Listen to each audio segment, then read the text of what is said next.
Buon salve a tutti, oggi sono qui a parlarvi dal Festival del Cinema di Roma, diciamo in una veste seria. Non sono qui per farvi un reportage, non mi schiodo nessuno, sono serio. Come potete sentire oggi c'è la colonna sonora di Guardiani della Galassia perché a breve uscirà nelle sale, ovvero domani, oggi è il 21 se non erro, quindi sì, domani è il 22 esce nelle sale e qui stanno allestendo per l'occasione perché mi pare che stasera, da quanto c'è scritto sul programma, ci sarà l'anteprima del film. Quindi, dicevo, non sono qui per fare un reportage, anche perché di quelli ce ne stanno a bizzeffe su internet, ne potete trovare quanti cavolo ve ne pare, piuttosto sono qui per parlarvi di un film che ho visto ieri sera in anteprima, che era in concorso al Festival del Cinema. Il film in questione si intitola Eden, per la regia di Mia Hansen-Løve. Di questo film ne ho sentito parlare veramente poco e anzi sono venuto a conoscenza di questo film soltanto pochi giorni fa, quando stavo su YouTube a guardare che era un video il video di Gust of Wind, Pharrell Williams con i Daft Punk. Scorrendo tra i suggerimenti mi era apparso grazie a mi era apparso in miniatura Eden, the biopic movie of Daft Punk. Io ho fatto un film su due dei miei artisti preferiti?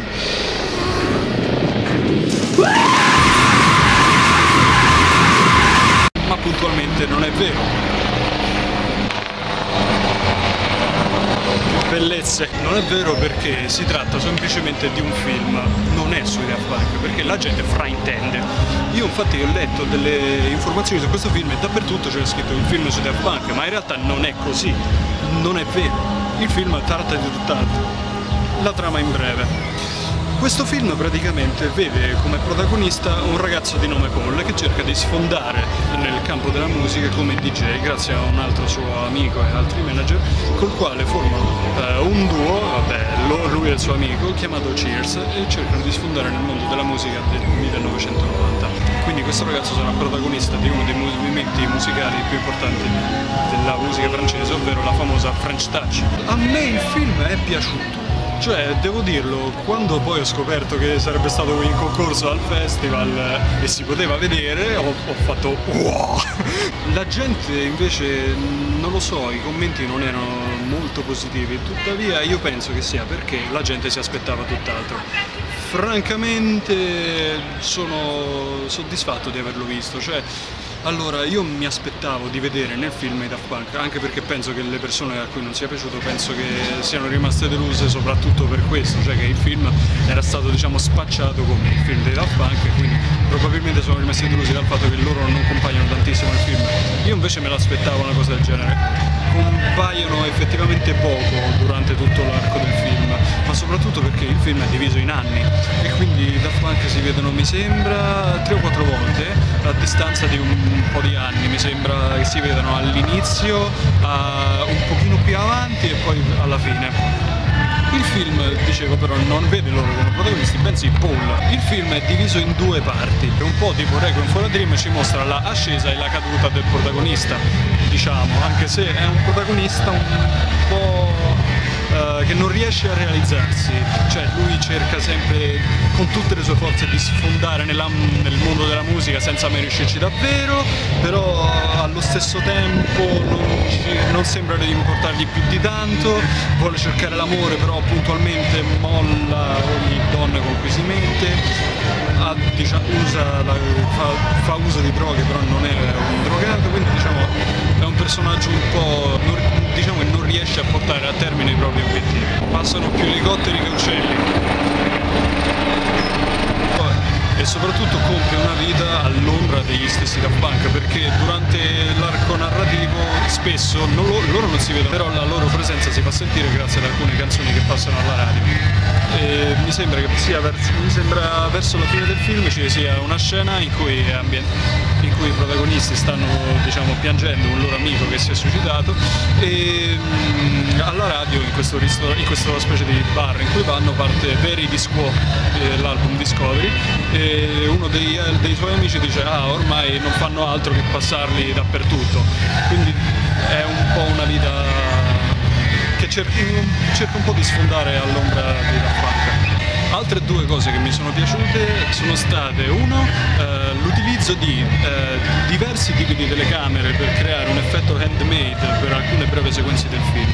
Questa cosa è abbastanza carina, a dire il vero. Sembra quasi in effetti come se gli attori fossero ripresi in quel momento da telecamere esterne che non siano parte del film, come se fosse una specie di reportage pubblicitario o televisivo. La seconda cosa che mi è piaciuta invece, durante il film il protagonista riceve 3 lettere da 3 emittenti diversi, ovvero tutte donne con cui lui è stato, e ogni volta che lui legge le lettere le donne appaiono al lato destro dello schermo dicendo letteralmente il contenuto della lettera, un po' come se lo stessero leggendo ad alta voce al protagonista, però il loro sguardo è fisso sulla telecamera, quindi non lo stanno realmente leggendo. Anche questa mi è piaciuta tanto. Passiamo invece adesso all'aspetto perla del film, che è la colonna sonora. La colonna sonora di questo film è straricca. Io infatti vorrei proprio cercarla, perché è veramente fatta bene e varia soprattutto. Come ho già detto, questo film è ambientato in vari anni, diciamo dalla seconda metà degli anni 90 fino a oggi, anno scorso, diciamo 2013. In quell'epoca, stando alle testimonianze di Stefan Kem, ovvero in arte DJ Falcon, all'epoca la musica francese non era così caratteristica, diciamo non avevano niente di cui vantarsi, specialmente in ambito della musica elettronica. Probabilmente i primi ad aver veramente realizzato qualche cosa, cioè sono stati in grado di capire il loro potenziale e cominciare qualcosa, sono stati i Motor Bass. Anche se, diciamo, i primi veri passi sono stati 3 band, diciamo, a portarli: i Daft Punk, Cassius e gli Stardust. Anche se quest'ultimo non è proprio una band. Gli Stardust erano semplicemente un progetto nato dalla mente di Thomas Bangalter, ovvero Thomas dei Daft Punk, e hanno rilasciato semplicemente un singolo in tutta la loro carriera, però da molti è considerato il singolo disco più bello del millennio, ovvero Music Sounds Better With You.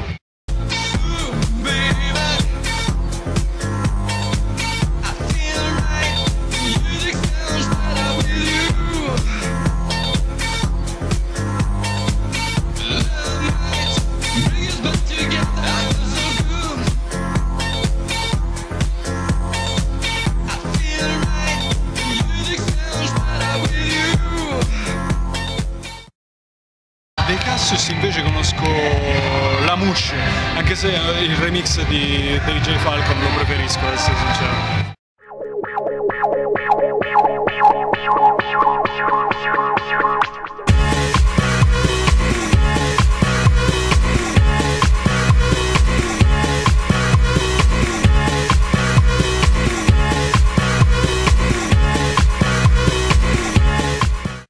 Invece vabbè, sappiamo che hanno fatto la storia, diciamo, con Da Funk,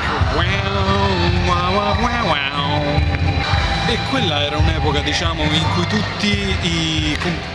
tutti diciamo, cercavano di creare qualche cosa di nuovo mixando i vecchi dischi di vinile, cercando di combinare qualche cosa che potesse essere una rivoluzione, che potesse essere, diciamo, qualcosa di effettivamente nuovo. È così che, diciamo, è iniziata questa specie di corsa all'oro. Sì, forse possiamo definirla così, anche se sarebbe più carino definirla una corsa al disco d'oro. Lo stesso DJ Falcon e Thomas Bangalter infatti hanno fatto un loro disco progetto chiamato Roulé, in cui mixavano diverse canzoni, oppure una di queste era I got so much love to give.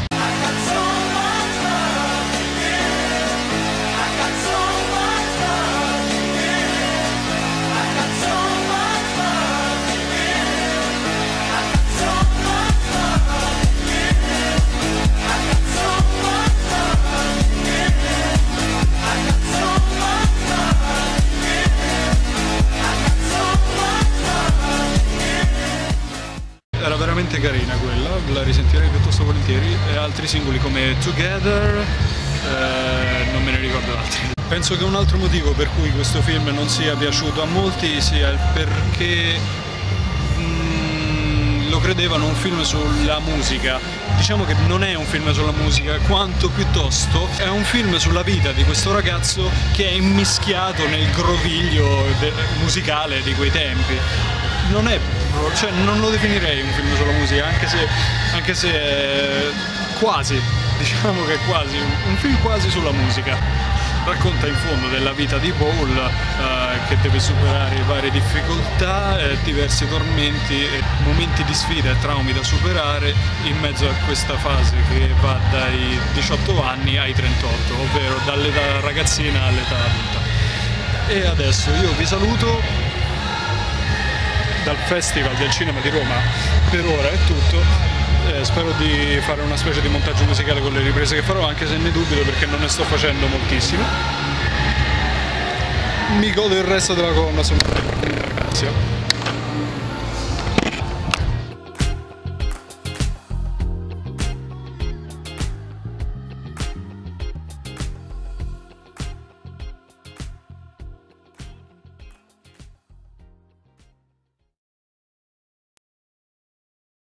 Anno scorso, diciamo 2013.